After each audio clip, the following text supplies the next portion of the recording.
जय हिंद। आज हम लोग पढ़ेंगे इंडियन इकोनॉमी के बारे में। ठीक है, तो इंडियन इकोनॉमी का जो पहला चैप्टर है, Indian economy in the eve of independence. देखिए यहाँ पे ईव ऑफ इंडिपेंडेंस मतलब जब इंडिपेंडेंस जिस दिन हम लोग को मिला था उस दिन इंडियन इकोनॉमी का कंडीशन क्या था, आज के डेट में हम लोग ये पढ़ने वाले हैं इस वीडियो में हम लोग। ठीक है, तो देखिए क्या लिखा है। After nearly 200 years of British rule India was left economically weak. तो आप लोगों को तो पता ही है, ठीक है, ब्रिटिशर्स हम लोग पे 200 साल तक राज करके गया है। ठीक है, हम लोग का ब्रिटिशर्स हम लोग पे कितना 18th सेंचुरी में हम लोग के यहाँ पे आया था। ठीक है, और हम लोग के यहाँ से कब गया है, 20th सेंचुरी में गया है ना, है कि नहीं है। तो मतलब 1800 में 1800 बोलते हैं 1700 में वो लोग खाली ट्रेड करने आया था। 1800 में उन लोगों ने अपना पाँव जमाना शुरू किया ब्रिटिश में, और रिवॉल्ट ऑफ 1857 के बाद वो लोग एकदम हेविली एक्सप्लॉइट किया है इंडिया को। ठीक है, 1947 तक। और उसके बाद उस दिन तक इंडिया का इकोनॉमी का कंडीशन क्या था, आज के इस वीडियो में हम लोग वही पढ़ने वाले हैं। ठीक है, देखियो, तो after nearly 200 years of British rule India was left economically weak. बहुत कमज़ोर हो गया था इकोनॉमी में इंडिया।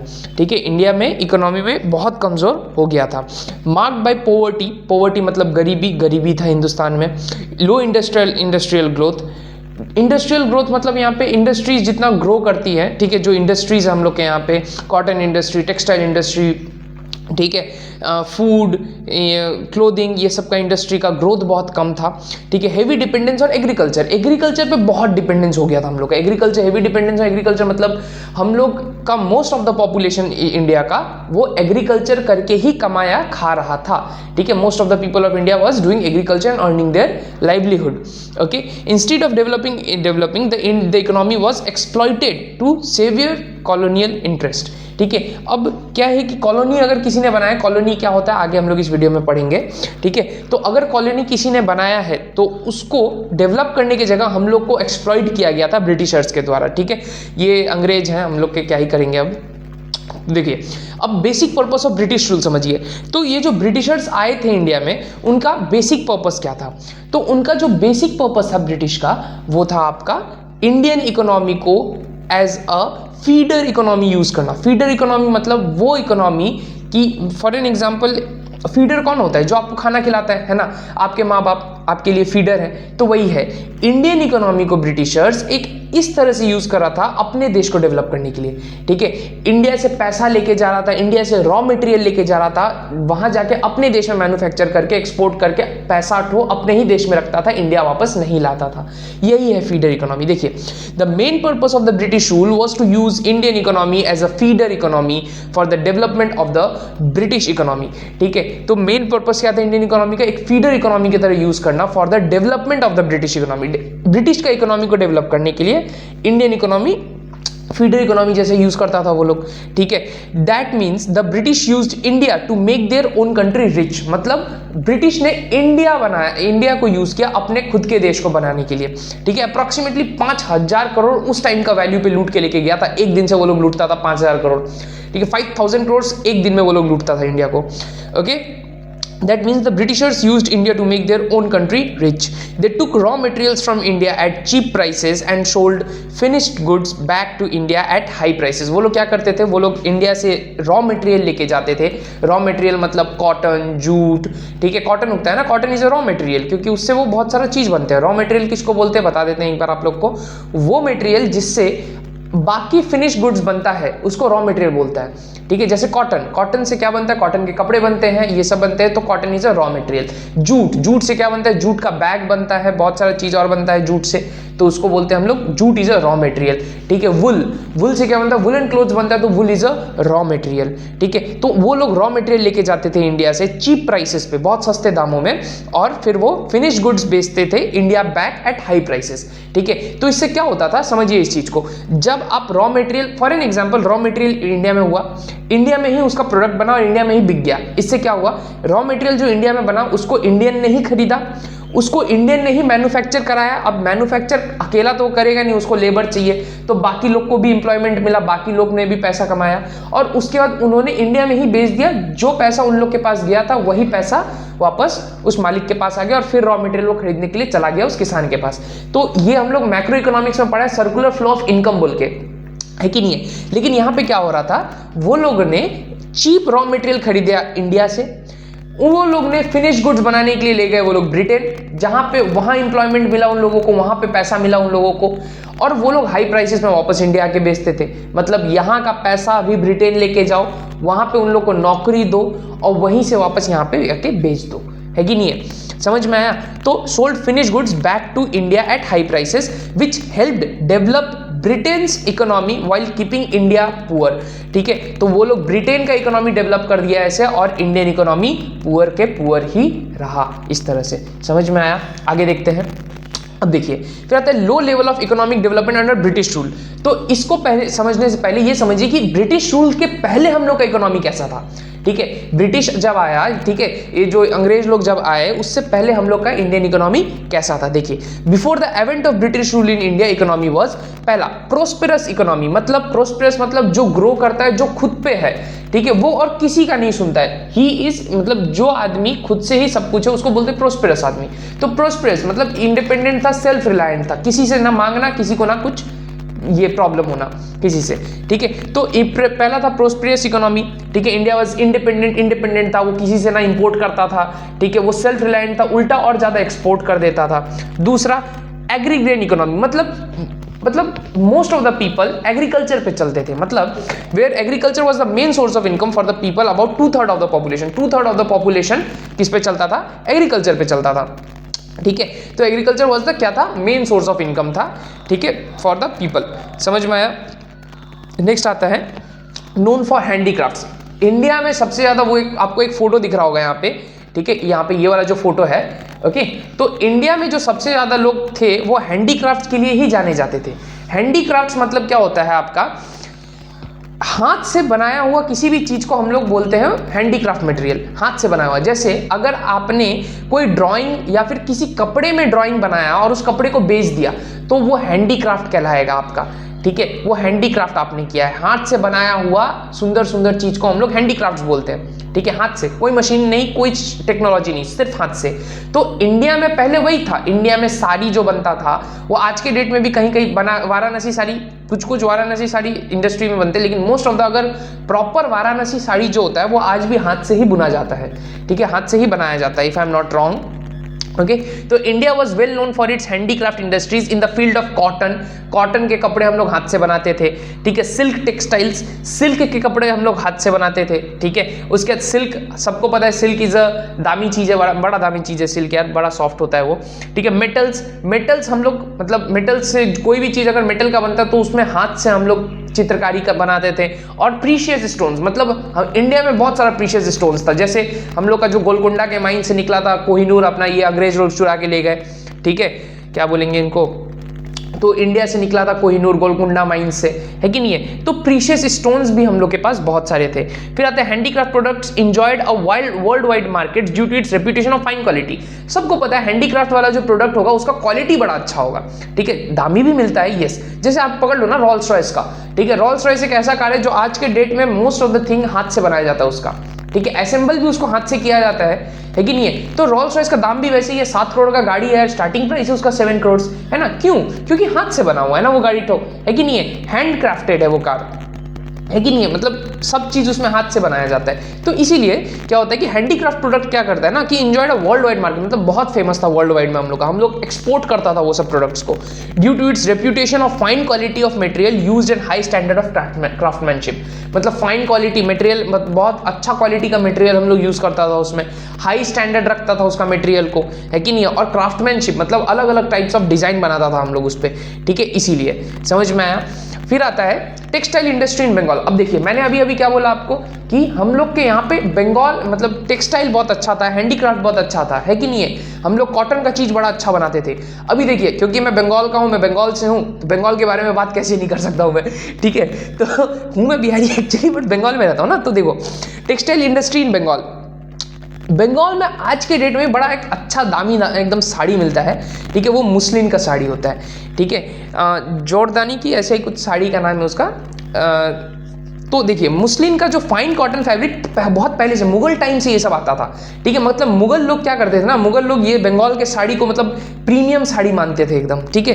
तो डकाई मुस्लिम साड़ी उसको बोलते थे। वो डकाई मुस्लिम इसलिए क्योंकि या आज के डेट में बांग्लादेश में जो ढाका है वहां से ये सब शुरू हुआ था, ठीक है। तो देखो मुस्लिनी फाइन कॉटन फैब्रिक, एकदम कॉटन का साड़ी होता था वो फाइन, उसको बोलते थे कि इतना फाइन है, मतलब उस साड़ी को ऐसे बोलते थे कि इतना फाइन और पतला साड़ी है वो कि वो अंगूठी से पार हो जाए। अब आप पूछोगे सर एक बात बताओ, बंगाल में ही ये फाइन कॉटन साड़ी क्यों चलता है? क्योंकि याद करो उस चीज को कि कोलकाता में आज डेट तक बहुत गर्मी पड़ता है कि नहीं है। बंगाल क्या है, बे ऑफ बंगाल का डायरेक्ट ऊपर है कि नहीं। बंगाल तो बे ऑफ बंगाल का डायरेक्ट ऊपर है, मतलब गर्मी बम्पर गर्मी का मौसम में है कि नहीं, 30-40 डिग्री आराम से पहुंचेगा।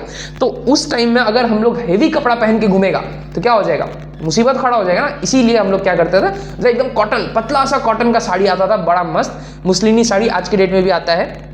Fine cotton fabric originated from Bengal, especially around Dhaka से आता है, इसलिए इसका नाम पड़ा डकाई मुस्लिन, ठीक है। मुस्लिन किंतु मुस्लिम नहीं, मुस्लिन, MUSLIN, गलती मत करके आना एग्जाम में। अब was world famous and exported to Europe, the Middle East etcetera, मतलब यूरोप में एक्सपोर्ट होता था, मिडिल ईस्ट में भी एक्सपोर्ट किया जाता था 17th और 18th सेंचुरी में। 17th सेंचुरी मतलब समथिंग अराउंड 1600s और 18th सेंचुरी मतलब समथिंग अराउंड ये क्या बोलते हैं 1700s, समझा। आपको अगर डाउट हो इसमें तो ऑलवेज याद रखिएगा, हम लोग सेंचुरी एक के आगे बोलते हैं, ठीक है। मतलब कि अगर 1800 चल रहा है तो वो 19th सेंचुरी, अगर 1900 चल रहा है तो वो है 20th सेंचुरी, और 2000 चल रहा है मतलब 2000 समथिंग चल रहा है, 2000 जैसे 26 अभी चल रहा है कि नहीं, तो ये है 21st सेंचुरी। समझ में आया? तो देखो फाइनेस्ट मुस्लिनी कॉल्ड मलमल वॉज एसोसिएटेड विथ रॉयल्टी, मतलब मलमल का साड़ी जो होता था वो उसको रॉयल्टी के हिसाब से देखा जाता था, ठीक है, रॉयल साड़ी है। फॉरेन टूरिस्ट को इसको क्या बुलाते हैं, मलमल शाही। फॉरेन टूरिस्ट इसको क्या बुलाते थे, मलमल शाही बुलाते थे और मलमल खास बुलाते थे। फॉरेन टूरिस्ट ये भी कर सकते हैं क्या, क्या ये यही तो, फॉरेन टूरिस्ट इसको क्या बोलते थे, मलमल शाही या फिर मलमल खास बोलते थे। समझ में आया? Okay clear. इसको मिटाएंगे कब ऐसे, छोड़ो। नेक्स्ट देखो डकाई मुस्लिम क्या, अब ये देखिए इस फोटो में आप लड़की को मत देखिएगा, ठीक है, ये पढ़िए यहाँ पे क्या लिखा है। आप लोग देखा क्या, लड़की को देखने बैठ गया। फिर देखो डकाई मुस्लिम साड़ी क्या होता है। Dhakai muslin is a legendary ultra fine hand woven cotton, hand woven कैसे, हैंड से बनाता था उसको, हैंड वुवन, ठीक है, hand woven cotton fabrics originated from Dhaka Bangladesh. कहां से निकला था वो, ढाका से निकला था, बांग्लादेश से। Renowned for its extreme light weight, हल्का के लिए जाना जाता था, extreme light weight, transparency and softness, ठीक है, सॉफ्ट होता था वो, बहुत एकदम soft. Historically favoured by Mughals royalty, Mughal का रॉयल्टी में ये सब चलता था। It is often adorned using the intricate Jamdani weaving, sorry मैंने पहले जॉर्दानी बोल दिया था, वो नहीं होता, जामदानी विविंग टेक्निक, ठीक है। Authentic traditional muslin is exceptionally rare, बहुत रेयर होता है, with modern high quality alternatives available. Modern high quality alternatives मतलब उसमें थोड़ा सा सिल्क विल्क कुछ मिला देता होगा, उसके बाद वो बेचता होगा। लेकिन वो जो रेयर मुस्लिनी होता था ना, आज के डेट में बहुत रेयर है, ठीक है। समझ में आया? आगे देखते हैं। अच्छा अब आगे बढ़ते हैं। देखिए ड्यूरिंग ब्रिटिश रूल अब क्या हुआ, ब्रिटिश रूल के टाइम में सब कुछ बदलने लगा। ब्रिटिश पॉलिसीज क्या हो गया, चेंज हो गया। British policies focused on their own economic interest and not India's development.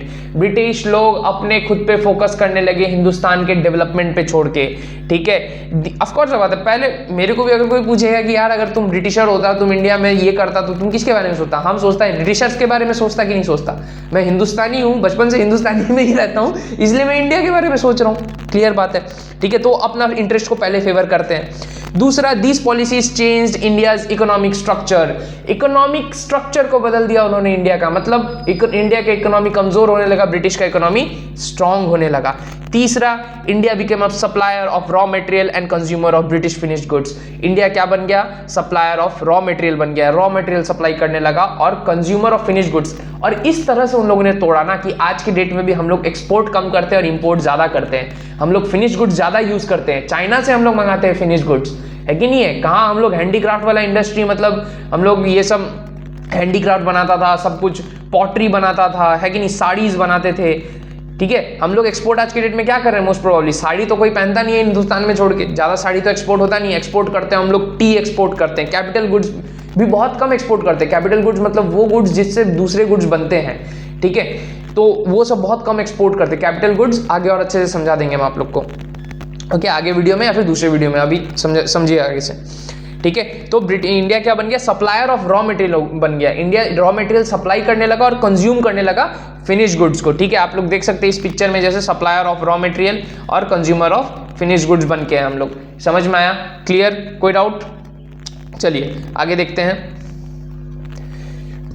अब देखिए कॉलोनिज्म क्या होता है, ये छोटा सा एक तो है, इसके आगे हम आपको अच्छे से डेफिनेशन पढ़ा देंगे। अभी इसको देखिए कॉलोनिज्म क्या होता है, ठीक है। कॉलोनियलिज्म, सॉरी माय बैड, देखिए कॉलोनियलिज्म क्या होता है, a system where one country rules another politically and economically. मतलब एक ऐसा सिस्टम जहां पे एक कंट्री दूसरे कंट्री के ऊपर रूल करेगा, जहां पे एक कंट्री किस पे रूल करेगा, दूसरे कंट्री के ऊपर रूल करेगा पॉलिटिकली और इकोनॉमिकली। मतलब वो वहां का पॉलिटिक्स को भी कंट्रोल करेगा और जो ऑफ कोर्स बात है, जो पॉलिटिक्स को कंट्रोल करता है वो इकोनॉमी को भी कंट्रोल करता है। क्योंकि आप लोग का बहुत हायर स्टडीज में आएगा, पॉलिटिक्स क्या होता है, एक लिवाइथन होता है। लिवाइथन क्या होता है, एक सी मॉन्स्टर है, ठीक है। मेरे एक टीचर ने मेरे को बताया था लिवाइथन के बारे में कि पॉलिटिक्स क्या होता है, लिवाइथन होता है एक ठो। वो सी मॉन्स्टर मतलब एक क्या बोलते हैं उसको, फर्ज में बंधा हुआ रहता है पॉलिटिक्स, कि आपको इकोनॉमी को भी सुधारना है और प्रोटेक्शन भी करना है। लेकिन ये जो यहाँ पे जिस लिवाइथन का हम लोग बात कर रहा है, पॉलिटिकल लिवाइथन के बारे में हम लोग बात कर रहा है, वो इकोनॉमी इंडिया को वीक कर रहा था इकोनॉमिकली और टॉर्चर कर रहा था, ठीक है, इंडिया को। तो system where one country rules another, एक ऐसा सिस्टम जहां पे एक कंट्री दूसरे कंट्री को रूल करता है पॉलिटिकली एंड इकोनॉमिकली, उसको हम लोग बोलते हैं कॉलोनियलिज्म, ठीक है। The ruling country controls policies of the colony, ठीक है। और रूलिंग जो रूल कर रहा होता है वो जो कंट्री को कंट्रोल कर रहा है उसका पॉलिसीज कंट्रोल है। For example India and Britain India पे रूल कर रहा था, इंडिया का पॉलिसीज को कंट्रोल कर रहा था, इंडिया का पॉलिटिक्स को कंट्रोल कर रहा था, इंडिया का इकोनॉमी को भी कंट्रोल कर रहा था, ठीक है। In India this unequal relationship led to the underdevelopment. इसी के वजह से इंडिया में क्या हो गया, अंडर डेवलपमेंट हुआ, ठीक है। ये फोटो को एक बार आप देख लीजिए ध्यान से, किस तरह से ये ब्रिटिशर्स लोग यहाँ पे रूल करते थे, ठीक है। पैसा हम लोग के यहाँ से रॉ मटेरियल सब कुछ लेके जाते थे, ठीक है। चलिए आगे देखिए, फिर आता है मीनिंग ऑफ कॉलोनिज्म, एकदम अच्छे से देखिए। Colonialism refers to the system of political and social relation between two countries where one is the ruler and other is its colony. एक ऐसा सिस्टम, ठीक है, जहां पे पॉलिटिकल और सोशल रिलेशन होता है दो कंट्री के बीच में, जहां पे क्या होता है, पॉलिटिकल और सोशल रिलेशन होता है दो कंट्री के बीच में, लेकिन एक कंट्री रूलर होता है, दूसरा कंट्री उसका कॉलोनी होता है, गुलाम होता है। इन पाकी हिंदी लैंग्वेज गुलाम होता है, ठीक है। तो the ruling country is not only has the political control over the colony but it also determines the economic policies of the dominated country, ठीक है। तो जो रूल कर रहा होता है वो खाली पॉलिटिकली रूल नहीं करता है, वो उसके इकोनॉमी को भी रूल करता है, ठीक है। वो उसका इकोनॉमी को कमजोर भी कर सकता है, स्ट्रॉन्ग भी कर सकता है, डिपेंड्स अपॉन इट्स मर्जी, ठीक है। उनके मर्जी के हिसाब से चला सकता है उस कंट्री को। In case of India the unequal relation between the colony of India, between the colony जो इंडिया है एंड द रूलिंग कंट्री जो ब्रिटेन था, ठीक है, तो resulted in under development of India, ठीक है। इंडिया क्या हो गया, उसके वजह से अंडर डेवलप्ड रह गया इंडिया। समझ में आया आप लोग को? नेक्स्ट फिर आता है low level of national income and per capita income, ठीक है। तो देखो low level of national income और पर कैपिटा इनकम क्या होता है, आप समझो इस चीज को, ठीक है। Economic condition is measured by national income and per capita income. सबको पता है इकोनॉमी किस तरह से मेजर किया जाएगा, नेशनल इनकम से मेजर किया जाएगा। आज डेट तक हम लोग नेशनल इनकम देखते हैं एक देश का कि कैसा है उसका इकोनॉमी जानने के लिए, और पर कैपिटा इनकम के हिसाब से मेजर किया जाएगा इकोनॉमी, है कि नहीं है। तो British government made no serious efforts in the estimate of India's national income. British government ने कोई एफर्ट नहीं लगाया था, ठीक है, मतलब ये कोई भी एफर्ट नहीं लगाया कि नेशनल इनकम इंडिया का अच्छा किया जाए, इंडिया का इनकम अच्छा किया जाए मॉडर्न टाइम के हिसाब से। वो खाली एफर्ट लगाता था खुद का इनकम अच्छा हो जाए, ठीक है। तो सम एस्टिमेट्स वेयर मेड बाय किसने, अच्छा अब ऑफ कोर्स बात है ब्रिटिश ऐसा गंदा काम करेगा तो कुछ लोग तो हम लोग तो अनपढ़ थे नहीं तब, है ना, हम लोग बहुत पहले से पढ़े लिखे आदमी है, मतलब इंडिया का हम लोग के पूर्वज भी पढ़ते थे, है कि नहीं। तो कुछ हम लोग के अच्छे लोग थे, जैसे दादा भाई नेहरू जी थे, विलियम डिग्बी थे, ठीक है, शिराज थे, और V K R V Rao and R C. Desai, ये इकोनॉमिस्ट थे। ये सारे लोग इकोनॉमिस्ट थे, इन लोग का नाम याद कर लीजिएगा, आपको एग्जाम में लिखना पड़ेगा इस चीज को, ठीक है। And R C. देसाई, इन लोगों ने एस्टिमेट्स लगाए कि इंडिया से कितना वो लोग लेके जा रहे हैं या फिर इंडिया का कितना इनकम हो रहा है, और these estimates vary, but V K R V Rao estimates were considered important. इन सबका एस्टिमेट वेराई किया था अलग अलग तरह से, लेकिन और V K R V Rao का एस्टिमेट सबसे ये इंपॉर्टेंट माना गया था। समझ में आया? ओके। तो लो लेवल ऑफ कैपिटा, ये low level of national income and per capita income था इंडिया में, ठीक है, ब्रिटिश रूल के टाइम में। अब आता है एग्रीकल्चर सेक्टर। आज के फिलहाल के वीडियो के लिए हम इतना ही रखते हैं, ठीक है। तो अगर ज़्यादा हो जाएगा ना तो आप लोग को एक बार में रट्टा मारने में फिर प्रॉब्लम हो जाएगा। अच्छा, एक बात समझ में रखिए, ये मेरा पहला वीडियो था इंडियन इकोनॉमी में, पहला चैप्टर का, ठीक है। हम आपको बता देते हैं इंडियन इकोनॉमी पढ़ना कैसे है। आपको इसको सिर्फ रट्टा मारना है, समझना एंड रट्टा मारना। अगर आप समझ गए तो खुद से बना के लिखो, वेरी गुड। नहीं समझ में आएगा, मतलब मैं ट्राई करूंगा बहुत समझाने का, फिर भी आपको अगर रट्टा मारने का आदत है, कुछ लोग को होता है ना, जैसे कुछ बच्चों को होता है कि मैं रट्टा मार के ही सब कुछ होता है, एकदम कॉपी पेस्ट, फोटोग्राफिक मेमोरी जिसको हम लोग बोलते हैं कभी कभी, ठीक है। तो रट्टा मार के करोगे तो रट्टा मारो यार एकदम इस चीज को, और समझाऊंगा तो मैं ही, ठीक है। अगर आपको ये वीडियो अच्छा लगा हो तो एकदम कमेंट करके बता दीजिए, इंप्रूवमेंट भी आप कमेंट कीजिए आराम से, ठीक है। कोई ये नहीं है कि सर ये चीज़ आपने गलत बोला है, ये चीज़ आपने गलत, ये ऐसे सही हो सकता है इससे, ठीक है।